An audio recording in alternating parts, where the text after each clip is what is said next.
Okay my dear मीनवाले, अजिबात तुम्ही ह्या गोष्टीच हे करू नका की लाईफ फेअर आहे का अनफेअर आहे, हा प्रश्न रोज तुमच्या मनात येणार आहे. बरोबर आहे. ओके. आणि आयुष्यात माझ्याच बरोबर का होतं हा प्रश्नही तुम्ही स्वतःला रोज विचारणार आहात. मीच का.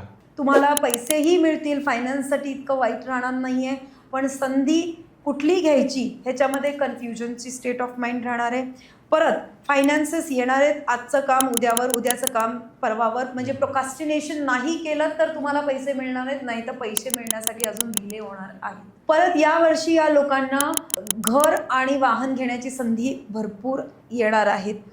परत इथे फायनान्सेस मॅनेज करता आले पाहिजेत. जेवढे आपण पॉसिबिलिटीज आहेत तेवढेच फायनान्स मॅनेज करून आपण त्या पद्धतीनेच आपलं घर आणि गाडी घ्या.